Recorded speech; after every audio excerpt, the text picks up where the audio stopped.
buenas tardes, informática. Continuamos con la clase de ayer, con la unidad número 5 ya.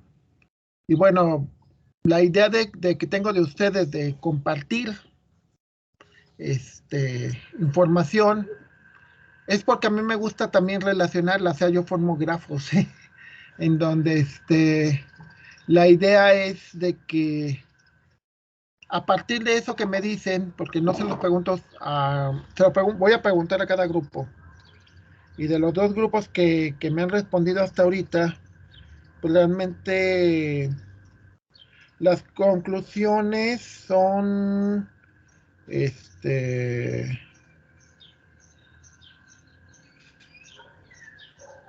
pues son básicamente las planeadas, ¿eh? Realmente no hay mucha diferencia. Realmente yo no veo, ninguna, ¿cómo se llama? Ninguna sorpresa, ¿eh?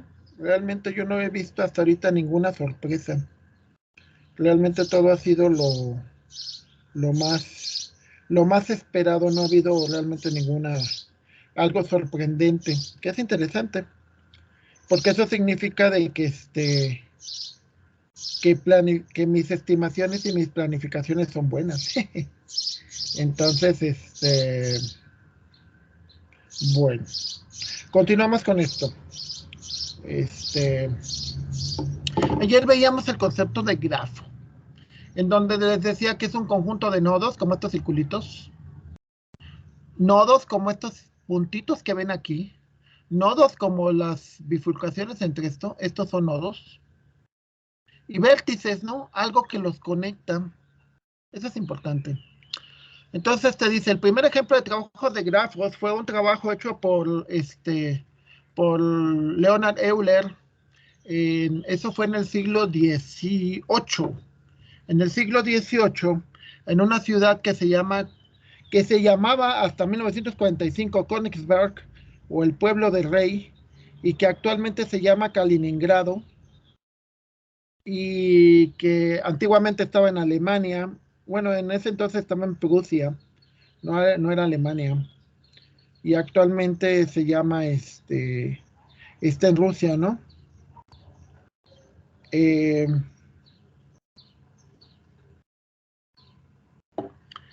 Entonces le pusieron un problema.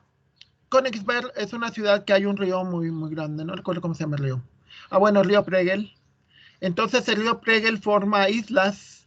Entonces le dijeron a Euler, oye, ¿cuál es la posibilidad de recorrer los 7 puentes? O sea, 1, 2, 3, 4, 5, 6, 7.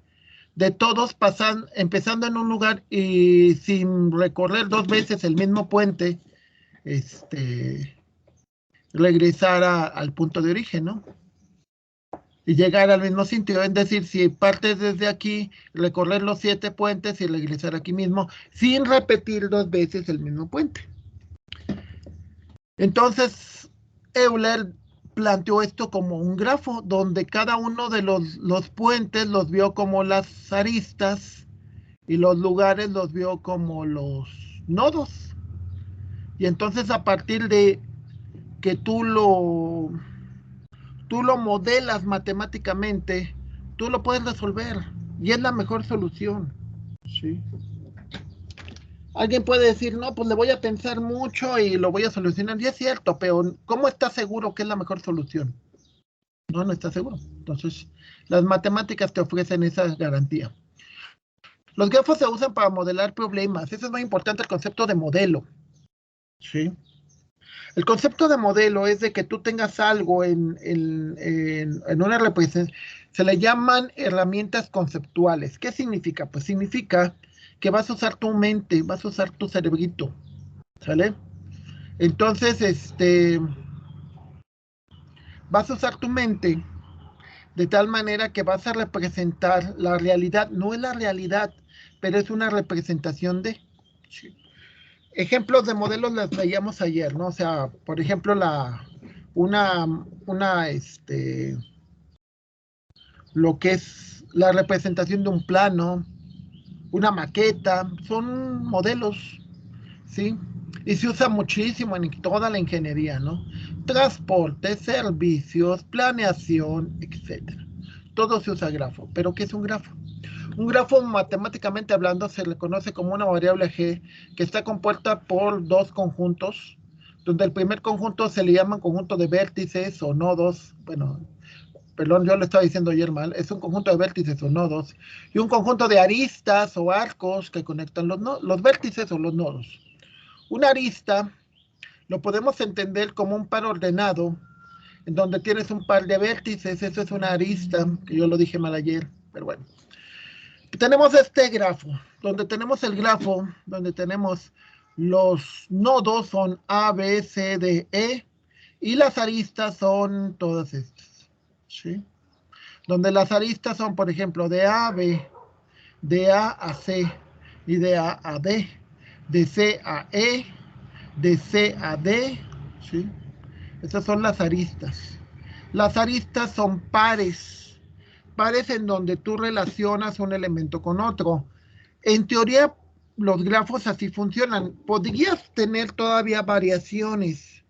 Como les dije ayer, esto se usa para muchísimas cosas. Entonces, en esas variaciones, pues puedes tener un montón de cosas, ¿no? Desde, ¿cómo se llama? Podrías tener que en lugar de un par sean tres elementos y estamos, este, con todo ese cuento, ¿no?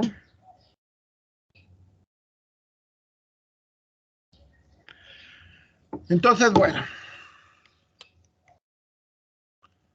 los tipos de aristas, Un grafo simple. Un grafo simple sí, eso es un caminito, punto, no hay más. Un multigrafo es donde para llegar de un lugar a otro tienes más de una arista. Un ejemplo muy sencillo, imagínate que yo quiero llegar desde el tecnológico, ya fuimos ayer, hasta Morales, quiero llegar hasta el Parque de Morales. Entonces hay un camino que me puede ir por toda la Salvador Nava, bajo por Doctor Nava y llego a Morales, esa es una. Otra, me voy por la Río Verde, llego hasta el Río Españita, luego agarro toda la Himno Nacional y llego al Parque de Morales. Otra, me voy por Avenida Universidad, me voy por Manuel José Otón, luego en tronco con Álvaro Obregón y luego en tronco con Carranza y me voy todo derecho y llego a Morales. Entonces, para representar eso es un multigrafo. Es decir, hay varios caminos para llegar de un punto a otro. Y se usa para muchísimas cosas. O sea, por ejemplo, que tienes más de una opción para hacer las cosas, ¿sale? Entonces,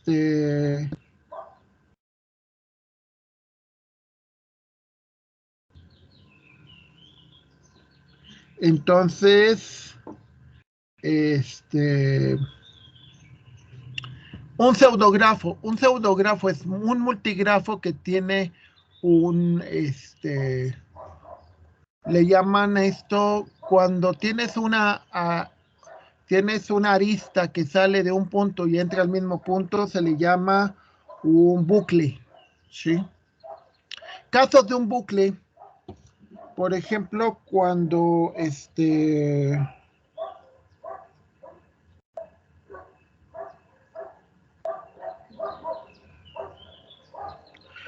tienes un bucle, ¿cuándo sería un bucle? Por ejemplo, eso sirve para representar cosas que se repiten todos los días. Por ejemplo, el caso de nosotros, nuestra clase. Nuestra clase se repite todos los días, entonces es un bucle, ¿sí? Otras cosas que son bucles, por ejemplo, cuando estás pensando en la misma cosa, ¿no? Entonces es una relación de algo consigo mismo. O también sirve para expresar relaciones reflexivas. Las relaciones reflexivas, no sé si recuerdan, este, que es una relación conmigo mismo. Por ejemplo, yo mismo me pongo un like a yo le pongo un like a mi presentación, ¿no? O sea, le pongo, me gustó mucho. Este, yo también le puedo, la relación de yo como jefe me cuido a mí mismo y yo me quiero mucho, ¿no? Yo me quiero mucho, la verdad, yo sí me quiero mucho. Entonces, ese es el punto, ¿no? Que el bucle, o sea, el bucle se le llama esto. Salga de aquí mismo y llegas al mismo nodo, o sea, este,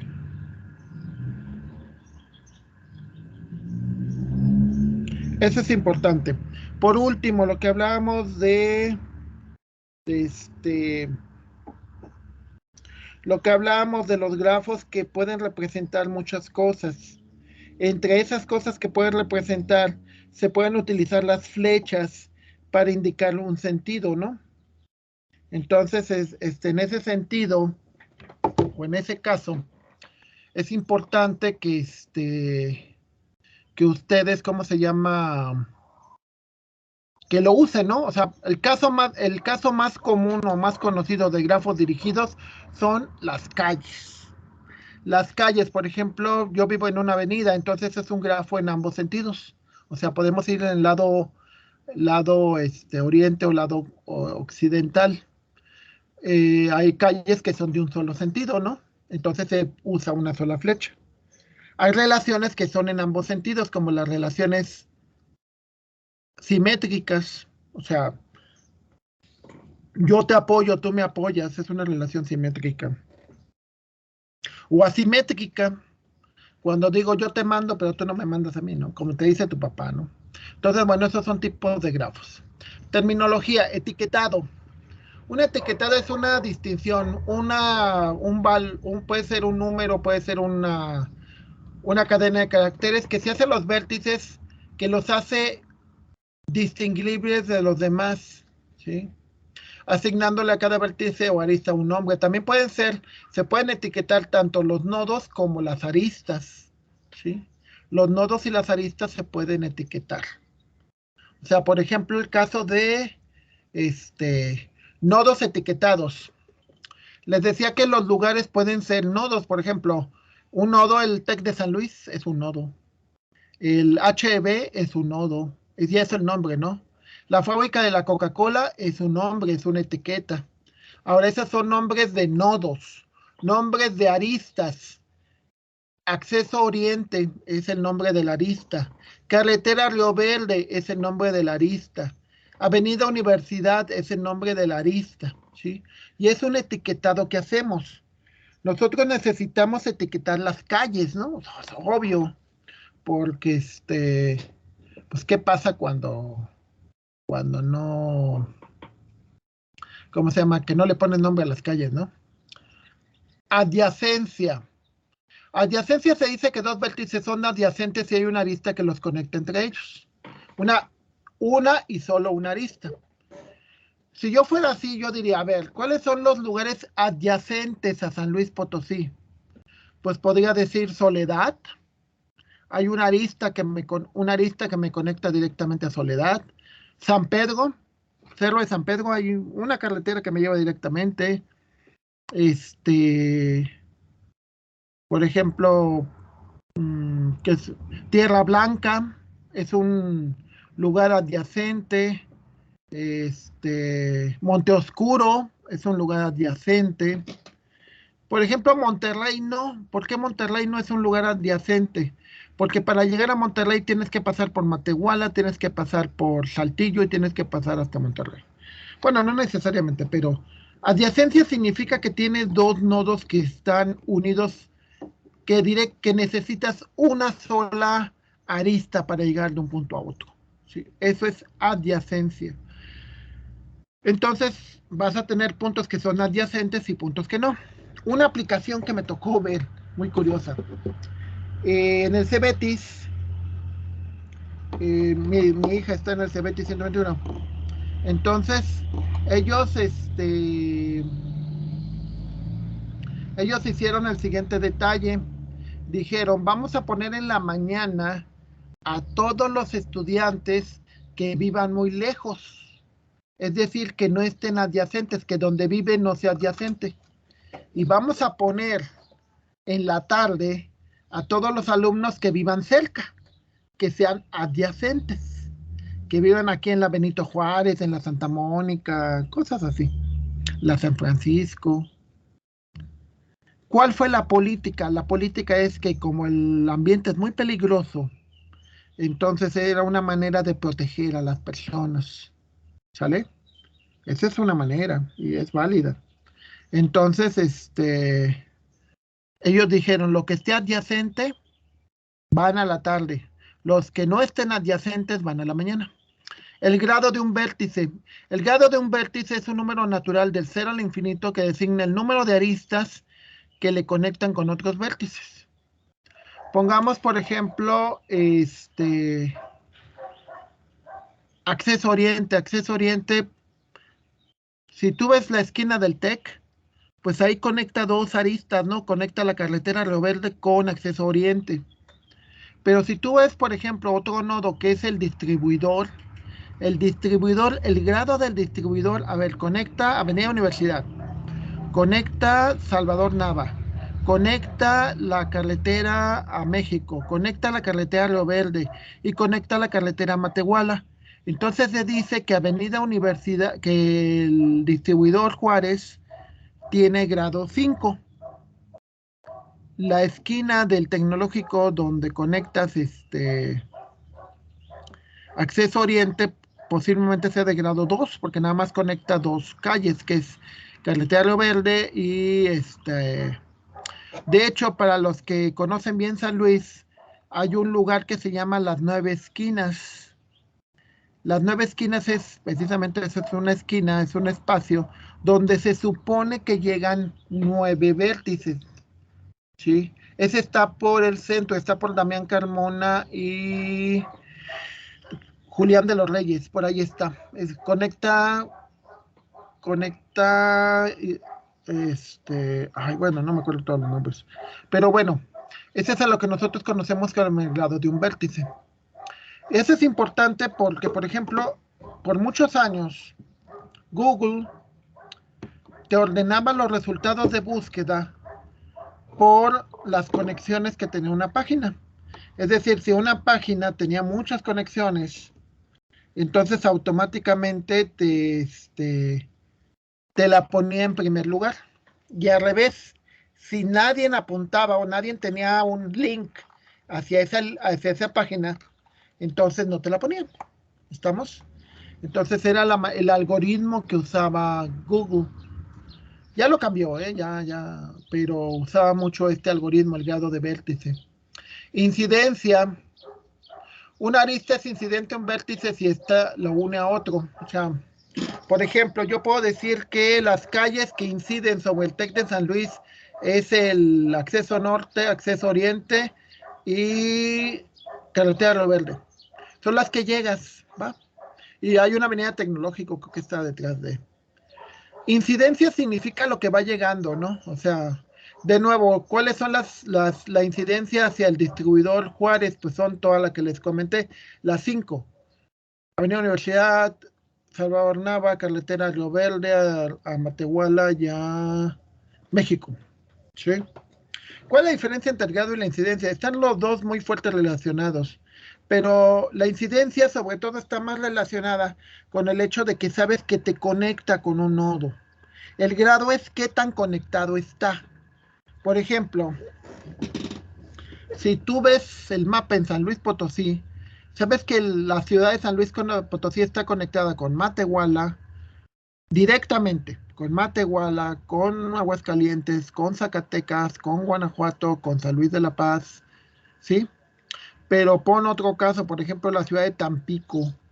La ciudad de Tampico está conectada con Ciudad Victoria, con Ciudad Valles y muy hacia abajo está conectada con Tuxpan, ¿sí? Entonces, ¿cómo se llama? Podrías decir, ¿cuál está mejor conectada? Pues San Luis Potosí, ¿vale? ¿Cuál está mejor conectado? ¿Por qué te conviene una ciudad que esté mejor conectada? Pues porque puedes comunicar mejor, puedes ir a más lados, etcétera, etcétera, etcétera, ¿no? Por ejemplo, la ciudad mejor comunicada de México es Ciudad de México. Sí, Ciudad de México es la mejor ciudad. La ciudad mejor comunicada del país es Ciudad de México, no hay más. No le busquemos otra. ¿Vale? Entonces, ese es un punto. Ponderación. Una ponderación es importante porque lo que te va a determinar puede ser un costo, un peso, una longitud, ¿sí? ¿A qué se le llama,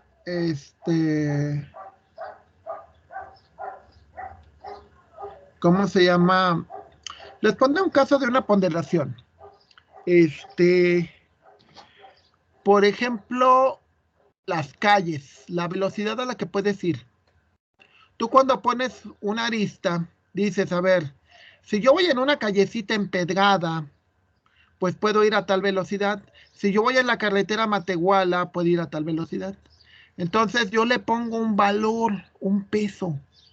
Entonces eso me va a servir que cuando calcule los tiempos, por ejemplo, me va a decir en cuál puedo llegar más rápido o en cuál puedo llegar más lento. Muchas veces Google Maps, en teoría, te da un camino más largo, pero asume que puedes ir más rápido. Sobre todo, un ejemplo de una ponderación es el tráfico. El tráfico es un número, al final de cuentas se expresa como un color en Google Maps, pero al final de cuentas es un número. Entonces ese número determina cuánto te vas a tardar de más. Y es un valor que se le asigna a la arista. ¿Vale? Entonces ese valor que se le asigna a la arista es la ponderación que hay. ¿Sí? Y entonces es lo mismo. Por ejemplo, ahorita decía, ¿no? De que pues, es que me distraigo. Pero en realidad es de que pues no le das a veces la ponderación que deberías a las cosas, ¿no? O sea, la importancia, porque dices, ¿cuál es el problema de que no de que te distraigas y no aprendas? Pues el problema realmente es de que no nada más es de que no pases los exámenes, ¿no? Sino realmente los problemas son que de que desperdicias tu tiempo y sabes que lo más importante que tienes en la vida es tu tiempo. Entonces, por eso es una ponderación, ¿sí? Entonces las ponderaciones son importantes. Es como las personas, ¿no? Imagínate, te da un consejo tu amigo, para ti es más importante que te dé un consejo tu amigo a que te lo dé tu maestro o que te lo dé tu papá. Entonces ese es un valor que se da, ¿sí? Por ejemplo, el largo de una carretera es una ponderación. Las condiciones en las que está la carretera es otra ponderación. Las materias, yo creo que lo que vamos a entender más fácil es eso. No es lo mismo, por ejemplo, o igual de complejo o difícil, pasar la materia de ética sin ánimo de ofender, simplemente porque es cierto. La ponderación que dices, ¿cuánto tiempo le voy a dedicar a materias como metodología de la investigación, ética, cosas por el estilo? Por ejemplo, ¿cuánto le voy a dedicar a cálculo integral? ¿Sí? ¿Qué significa la ponderación en ese caso? Significa que le doy diferentes valores. Entonces es interesante porque a la hora de que cuando tú haces tu horario, que ustedes para el semestre que viene van a hacer su horario, deberían de hacer ponderaciones y decir cuántas materias difíciles voy a meter y cuántas materias fáciles voy a meter. De tal manera que pueda con todo. ¿Qué pasa si llevo puras materias difíciles? Pues no voy a pasar. ¿Qué pasa si llevo puras fáciles? Voy a pasar, pero después me van a tocar por las difíciles, así que no me conviene. El camino es una secuencia de aristas, ¿sí? Que comienzan en un vértice o en un nodo y recorren parte y llegan hasta otro nodo. Pongamos un caso muy sencillo. Llegar a la Ciudad de México, ¿sí? ¿Qué necesito hacer para llegar a la Ciudad de México? Por ejemplo, yo que aquí vivo aquí en la Santa Mónica.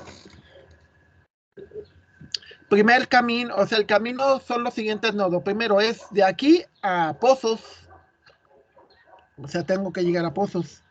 Luego de Pozos tengo que llegar a Santa María del Río. Luego de Santa María del Río tengo que llegar a San Luis de la Paz. Luego de San Luis de la Paz tengo que llegar hasta el libramiento a Querétaro. Luego del Libramiento Querétaro tengo que llegar a San Juan del Río. Y luego del San Juan del Río tengo que llegar a Tepozotlán. Y luego de ahí tengo que llevar a Tlanepantla, Naucalpan, hasta llegar a la Ciudad de México. Todo lo que les mencioné fueron nodos y son el camino. Si yo en lugar de ir para Ciudad de México quisiera, por ejemplo, me quiero ir de borracho a la Feria de Aguascalientes el fin de semana.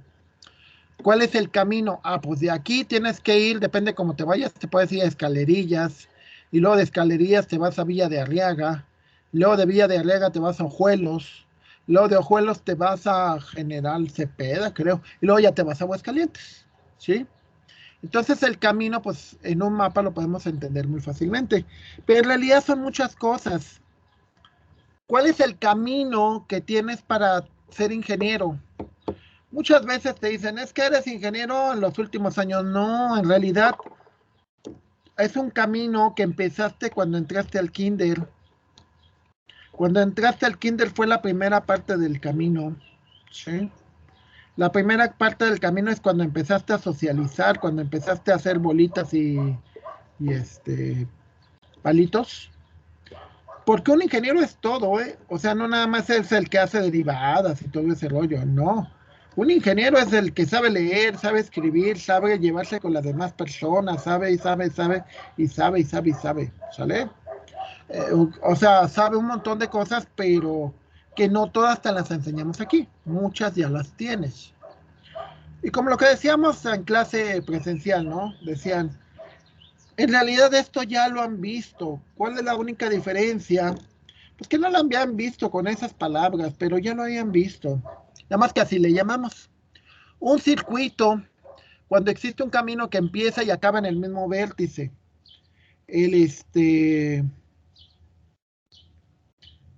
de los casos más comunes, ¿sí? El mejor ejemplo que les puedo dar de un circuito es lo que hace un camión urbano. Un camión urbano sale de su base, da toda la vuelta y regresa a su base, ¿sí? O sea, pongamos el caso del camión que pasa por aquí, que es el de Santa Mónica Fobiste.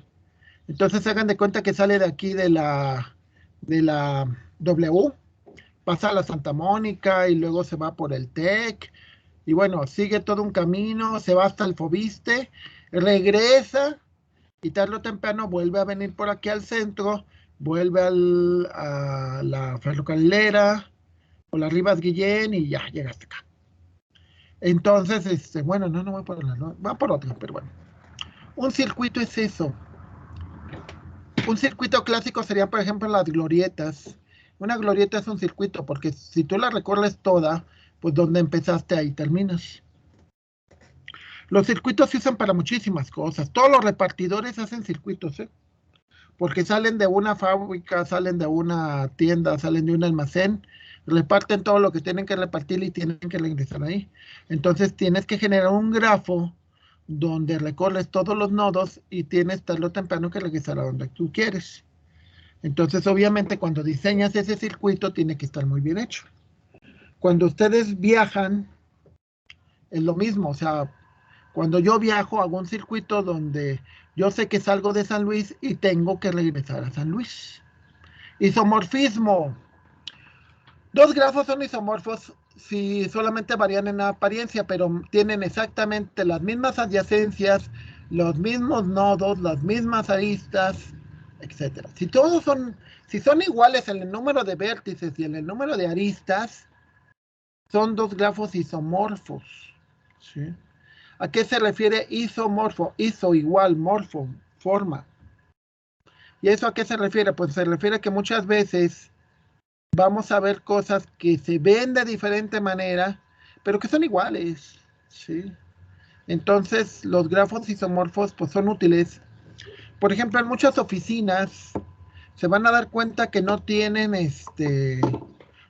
paredes, o sea, nada más las paredes de alrededor, pero en medio tienen puros paneles, o sea, tienen formas que puedan cambiar de diferentes maneras, ¿sí? ¿Por qué? Porque Eso es bien útil, que puedas tener diferentes formas. ¿Sí? O sea, que tengas lo mismo, pues lo puedas mandar de diferentes maneras para que precisamente pues te sirva más, ¿no? Bueno, para que digas, bueno, lo quiero de esta forma, o lo quiero de esta otra forma, o lo quiero de esta otra forma, y puedas cambiarlo, ¿no? Lo cual es, pues da mucho gusto, está muy bien. O sea, es algo que, este, da, es importante que tengan eso, lo que es el isomorfismo, porque, se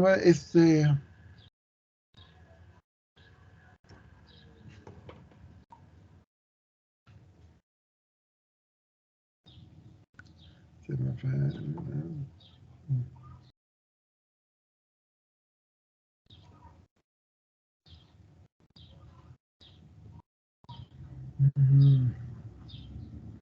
sí, entonces, bueno, ya. Muchas veces les va a pasar que tienes ¿cómo se llama? Que tienes dos cosas que forman los mismos elementos, pero que son, ¿cómo se llama? Se ven diferentes, ¿no? Y eso muchas veces te va a servir porque dices, a ver, lo puedo hacer de esta manera o lo puedo hacer de otra, pero los dos vas a llegar a la misma cosa. Entonces tú puedes seleccionar cuál te conviene más. Sí. Y eso es importante porque puedes cambiar, por ejemplo, el orden en que hacen las cosas o puedes cambiar las... En el isomorfismo muchas veces también es importante porque, por ejemplo, para los ingenieros, para los arquitectos el isomorfismo es muy útil porque ellos lo que tienen que administrar es el espacio. Entonces tienes que decir la manera más eficiente de distribuir el espacio. Entonces te dicen, a ver, esto en lugar de que lo pongas aquí, lo pones así, y es lo mismo, ¿eh? Nada más que lo ves, lo acomodas de otra manera, y nosotros lo vemos muy seguido. O sea, yo lo veo, por ejemplo, ahorita que tengo mis libros acá atrás, digo, podrían estar de otra manera y ocupar más espacio, pero ya la manera en que los tengo guardados ocupan menos espacio, y son los mismos libros, pero es la manera en lo que los ocupas, y es las mismas relaciones, las mismas cosas. Un grafo conexo. Es decir, si es un grafo donde todos sus elementos están conectados, siempre entre cada nodo hay una arista. ¿Sí? Ejemplo más clásico, prácticamente en México todos los pueblitos están conexos, excepto los que están en islas. Y podemos, o sea, no hay una carretera entre esos. Si nosotros dijéramos que las conexiones son carreteras, entonces las únicas partes que no estarían conectadas serían aquellas que son, ¿cómo se llaman? Son aquellas que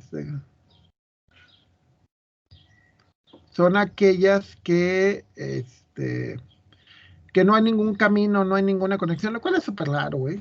Es súper raro. Generalmente siempre debe haber alguna conexión. Claro, de hecho me acuerdo que una vez un sacerdote me decía, ¿no? Que había ido a una parroquia que estaba súper, súper lejos y que prácticamente para llegar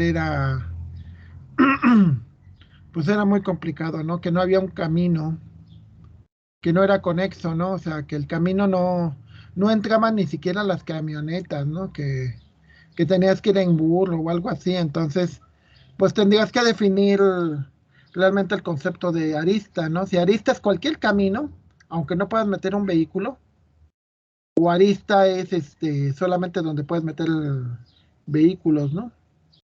Entonces, pues eso es lo que hay que analizar.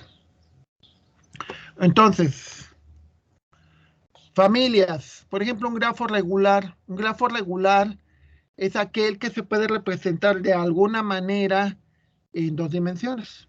Es un grafo regular. O sea, por ejemplo, este grafo que tienen aquí, pues se ve como si está cruzado esto, pero si esto lo mueven para acá, se puede representar en dos dimensiones perfectamente. Y es un grafo que normalmente no tiene ni bucles, no tiene ciclo. Bueno, no, hay si caso sí tiene un ciclo. Sí. Pero pero pues no hay ningún problema, ¿no? Ahora, un grafo completo es donde todos los nodos están conectados contra otros nodos, lo cual es muy raro, ¿eh? Es muy raro porque normalmente los grafos completos implica comunicar a todos contra todos, entonces eso es muy costoso, ¿sí? ¿Cuándo los usas? ¿Cuándo tiene sentido? Pues tiene sentido, por ejemplo, a veces en comunicaciones. Sí, en comunicaciones muchas veces ustedes utilizan grafos completos cuando necesitas una altísima conectividad. ¿Sí? Entonces eso es importante. El grafo complementario, el grafo original y el grafo complementario sería la diferencia entre un grafo y un grafo completo. O sea, un grafo completo sería de que este nodo estuviera conectado con este, con este, con este con este, con este. Entonces, como les decía, se utilizan las mismas características de los conjuntos. Entonces, en los conjuntos dices, a ver, de todas las posibles combinaciones, de todos los, o sea, de un grafo completo, si yo saco la diferencia entre el grafo que tienes menos, o sea, el complemento, con un grafo completo, entonces ese le vamos a llamar el grafo complementario. ¿Sí? El grafo complementario es aquel en el que la diferencia entre un grafo contra el grafo completo de esos nodos. ¿Sí? Ese es ese es ese es súper importante. ¿Va? Grafo bipartito. Un grafo bipartito es aquel que en un momento dado puedes dividir en dos grafos por separado.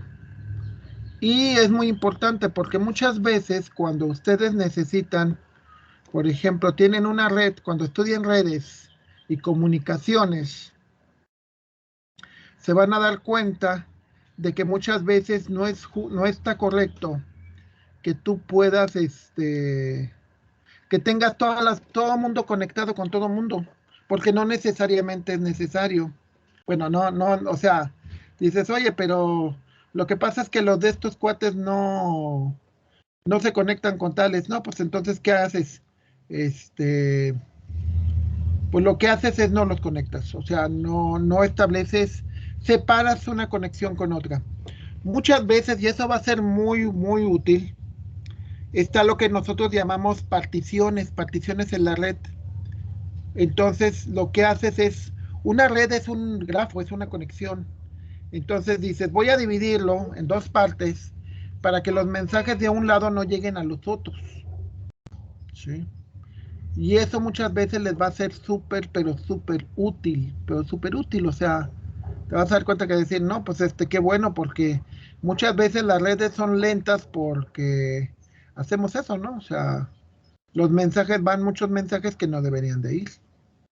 Entonces lo que haces es divides la red en dos partes, el mismo grafo lo divides en dos, de tal manera que solo los mensajes de uno tienen que llegar hacia ese, hacia esa parte de la red. Un grafo bipartito completo, es lo mismo, nada más que la diferencia es de que es un grafo completo que también se puede dividir en dos partes. O sea, en realidad nosotros podemos tener muchas combinaciones. O sea, por ejemplo, yo puedo tener este grafos regulares definidos, o sea, grafos regulares con flechitas, es decir, con con una orientación, con colores, con esto, con lo otro. O sea, yo puedo tener todas las combinaciones que a ustedes se les ocurra. Es decir, puedo tener mis grafos etiquetados con pesos y con dirección. o puedo tener un grafo que no sea así. Entonces, no necesariamente el hecho de que sea un grafo de un tipo significa que no puedas hacer una combinación con el otro. Recuerden que lo que están haciendo es un modelado. Y en ese modelado, significa qué cosas quiero representar. Que eso es importante. ¿Qué quiero representar en ese dibujo, en ese esquema, en ese modelo? ¿Sí? Hay cosas que me va a interesar manifestar o representar y hay cosas que no. ¿Sí? Por ejemplo, el caso de nosotros, ¿no? O sea, por decir, yo no les tendría que contar por decir, voy al mandado y esto, pues no, porque no tiene caso, eso no tengo por qué ponerlo. Pero sí tengo que pues, decirles, por ejemplo, en qué cosas se pueden usar esto y cómo lo pueden utilizar. Eso sí puedo decirles. Entonces, el modelo es qué cosas le quiero agregar que van a servir para que razones y qué cosas no tiene caso agregarle. ¿Sale? Y detenemos la grabación, detenemos.